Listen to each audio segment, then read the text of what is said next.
Hello friends, Vishesh and Swangi blog में आपका स्वागत है। आप लोग कैसे हैं? आई होप, उम्मीद करती हूँ आप लोग बहुत अच्छे होंगे, भले चंगे होंगे और आप लोग की दुआओं से मैं भी बहुत अच्छी हूँ।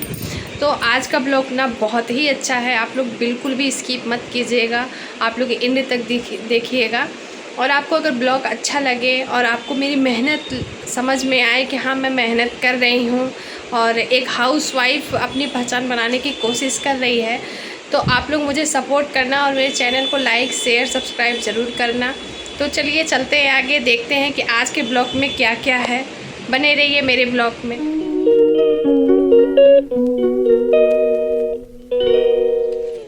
तो आज है बहुत ही ख़ास दिन, बहुत ही पावन पर्व है।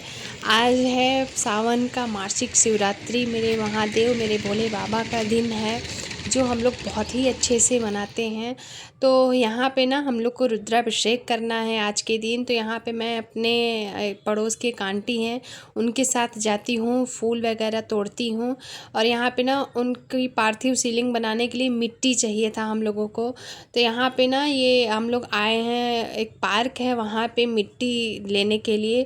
तो ये जो लड़का है ना, ये बता रहा है कि ये जो काली मिट्टी है ना, इससे अच्छी बनेगी शिवलिंग। तो हम लोग पहले गलत जगह से मिट्टी ले लिए थे, तो उसने बोला ये मिट्टी से नहीं बन पाएगी, जो मैं बता रहा हूँ आप वही मिट्टी लो। तो हम लोग वही मिट्टी लिए। फिर उसके बाद हम आ जाते हैं अपने घर, और आप लोग देख सकते हैं कि मैं यहाँ पे भोले बाबा को बनाने के लिए, उनका पार्थिव शिवलिंग में स्वरूप लाने के लिए यहाँ पे मैं मिट्टी ला दी हूँ। और उसके बाद ना मिट्टी लाने के बाद उसमें थोड़ा बहुत जल सींच के तब अपने घर में रखा जाता है, एक दिन पहले ही। फिर उसके बाद यहाँ पे दूसरे दिन मैं वही बना रही हूँ, तो इसमें दूध, शहद, घी और थोड़ा सा पीला चंदन पहले डाला जाता है। फिर उसके बाद उनका पार्थिव शिवलिंग बनाया जाता है। तो यहाँ पे ना मैं सारा चीज़ थोड़ा थोड़ा ऐड कर रही हूँ और भोले बाबा का नाम लेके जप करके उनको बनाने की कोशिश कर रही हूँ। वैसे तो बाबा सब जगह हैं, आप जहाँ बनाएंगी वहाँ बन जाएंगे, और मन से मानेंगी तो भगवान हर जगह हैं। पर यहाँ पे ना बाबा को बनाने में बहुत ही इतना अच्छा मन हो जाता है कि लगता ही नहीं है कि एक ही बार में इतने अच्छे से ये बन जाते हैं। तो यहाँ पे ना जहाँ आप बनाओगे, प्लेट जो रखोगे उसके ऊपर बेलपत्र रखा जाता है। और बेलपत्र रखने के बाद बस यहाँ पे उनको मैं स्वरूप दे रही हूँ। और साइड साइड ना पानी और घी लगाया जाता है, ताकि अच्छे से वो उनका शेप बन जाए और चिकनापन उनके मिट्टी पे आ जाए। नहीं तो फिर वो बन नहीं पाता है अच्छे से, हर जगह से फटने लगता है। वैसे बाबा बन जाते हैं, अगर आप सच्चे मन से बनाओ तो बाबा बन जाएंगे, ऐसा नहीं कि नहीं बनेंगे। और ना मैं जब जब मैं बनाती हूँ ना बाबा को, तो पता नहीं क्यों मैं बहुत भावुक हो जाती हूँ, मुझे बहुत रोना आता है। वैसे मेरे माँ बाप नहीं हैं, पर मैं इनको अपने माँ बाप जैसा ही मानती हूँ, ये है ही मेरे माँ बाप। मैंने आज तक जो भी इनसे मांगा है, कभी भी ऐसा नहीं हुआ कि वो पूरा नहीं हुआ हो। और जब भी इनको बनाती हूँ ना, तो मुझे इतना रोना आता है, मैं रोने लगती हूँ। ऐसे लगते हैं कि बस ये ही मेरे माँ बाप है और कोई है ही नहीं। तो इनसे आज तक मैंने जो भी सच्चे मन से मांगा है ना, वो कभी भी खाली नहीं गया है। अगर आप सच्चे मन से मांगो ना, तो ज़रूर पूरा होता है। और आप देख रहे हैं कि मैं बहुत भावुक हो गई हूँ, मुझे बहुत रोना आता है जब भी मैं इनकी पूजा करती हूँ, या मैं जब भी शिवलिंग बनाती हूँ ना, तो मुझे रोना बहुत आता है। तो यहाँ मेरी बेटी मुझे बोल रही है, मम्मा आप रो नहीं, बाबा सब जगह है, ऐसे वो बोल रही है। तो मैं उसको थोड़ा प्यार दिखा रही हूँ।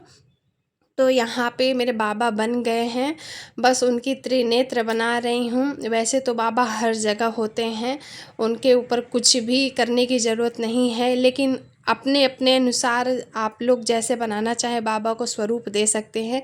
तो लीजिए, सब लोग बोलिए हर हर महादेव। यहाँ पे हमारे बाबा बन गए, भगवान आपकी सारी मनोकामनाएं पूरी करें।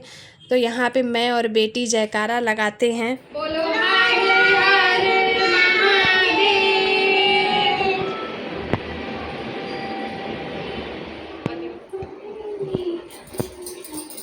मेरे प्यारे से भोले बाबा, प्लीज हमारे घर को स्वीकार कीजिए। मेरे प्यारे से भोले बाबा, मेरे प्यारे से भोले बाबा, प्लीज हमारे घर को स्वीकार कीजिए, स्वीकार कीजिए बाबा, स्वीकार कीजिए। यहाँ पे ना जो शाम को मैं रुद्राभिषेक करूँगी तो सारा सामान मैं रख रही हूँ, क्योंकि बहुत टाइम लग जाता है सामान रखने में और दिन भर बिजी डे हो जाता है। तो एक भी सामान भूल जाओ ना तो मन में बहुत अजीब सी बेचैनी होने लगती है।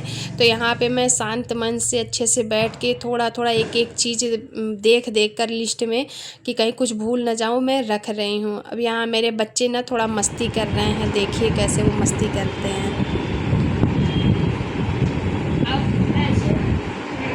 अब ऐसे सीधा कर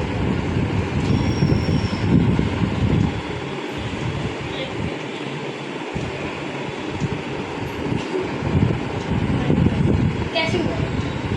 पहले ऐसे कर। हाँ, समझ आ गया। मैं ऐसे करके ऐसे लगा। चल ऐसे कर। ऐसे। अब मैं किया तो अरे आप मेरे किया ये ऐसे है। मैंने ऐसे किया, ऐसे किया। ये अंदर ही है लेकिन ऐसे चल ये देख मेरी 12 उंगली। बस हो गई शाम, तो यहाँ पे हम दोनों माँ बेटी रेडी होके आ गए हैं। मैं भी साड़ी वगैरह पहन ली हूँ। तो हम लोग के यहाँ तो कोई भी पूजा पाठ बिना महावर के होता ही नहीं है। और जितनी भी यूपी की लेडीज़ होंगी ना वो सब जानती होंगी कि मतलब हम लोग के घर में जब भी पूजा पाठ होता है तो महावर ज़रूर लगाया जाता है। तो यहाँ पे मैं अपनी बेटी को भी लगा कर मैं अपनी भी लगा रही हूँ और दोनों लोग मैचिंग मैचिंग कर रहे हैं। और मेरी बेटी को ना बहुत अच्छा लगता है, जब भी मैं कुछ करती हूँ ना तो वो भी आ जाती है बोलने कि मम्मा मुझे भी करो। बेटियाँ होती ही प्यारी हैं और मेरी बेटी तुम सच बता रही हूँ मुझे बहुत ही प्यारी लगती है। तो यहाँ पे हम दोनों लोगों ने मैचिंग मैचिंग कर लिया है।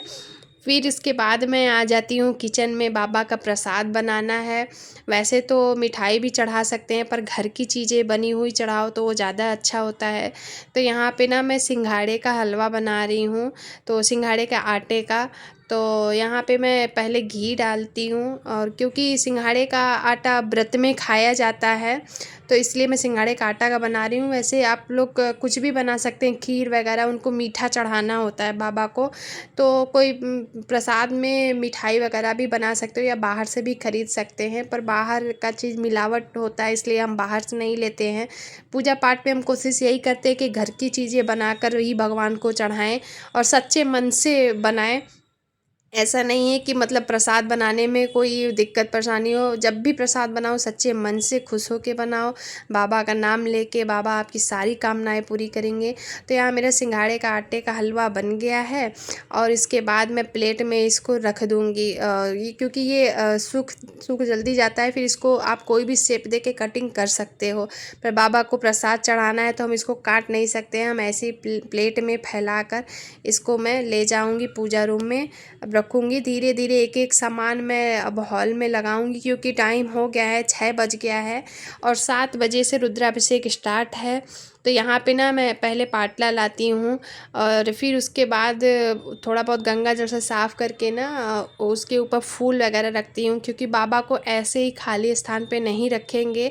बाबा तो वैसे हर जगह कहीं भी अब बैठाइए बैठ जाएंगे, पर अपनी श्रद्धा होती है। तो लीजिए हमारे बाबा आ गए हैं और इतने प्यारे लग रहे हैं ना कि मैं बता नहीं सकती। मैं इतनी खुश होती हूँ ना, मैं पूजा पाठ जब होता है घर में तो पूरा घर शांत एकदम खुशनुमा माहौल बन जाता है।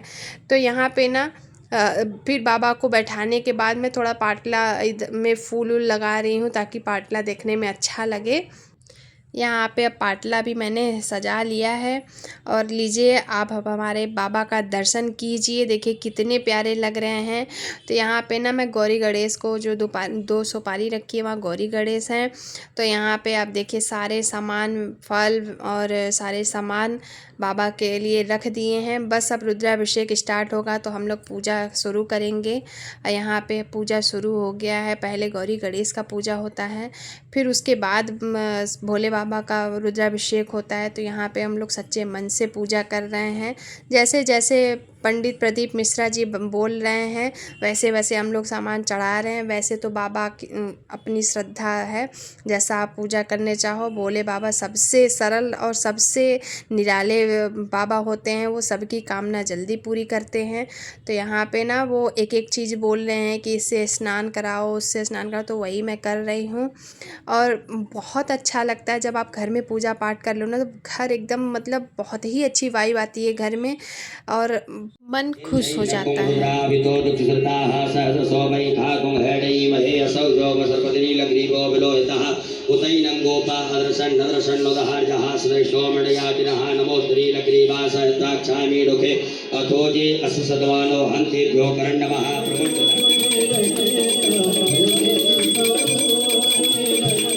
अब ना बाबा का विसर्जन का समय हो गया है और ये ना सबसे भावुक पल होता है। बाबा को मतलब घर में लाने के बाद ना उनका विसर्जन करने का मन करता ही नहीं है। और ना मेरी बेटी बहुत ही भावुक हो जाती है कि मम्मा मत बाबा को ले जाओ, मत ले जाओ। बट मैंने कहा क्या करे बेटा, ये करना पड़ता है, नहीं बाबा अपना आशीर्वाद कृपा नहीं घर में देंगे। तो यहाँ पे ना मैं बाबा को बस अब पहले यहाँ पे जल घर के बाहर रख के उसमें फूल वगैरह डाल के उनका विसर्जन करूँगी, क्योंकि घर के बाहर ही उनका विसर्जन करना चाहिए, घर के अंदर नहीं करना चाहिए। जब भी आप करो घर के मतलब अपने दरवाजे के बाहर करो, फिर वो जो आप विसर्जन करो जो जल है आप घर के गमलों में या बाहर गार्डन वगैरह में या पेड़ के नीचे ऐसी जगह डालो जहाँ मतलब किसी का पैर वगैरह ना पड़े। तो विसर्जन करते करते आप अपने मन की कामना जो भी बोलोगे वो ज़रूर पूरा होगा।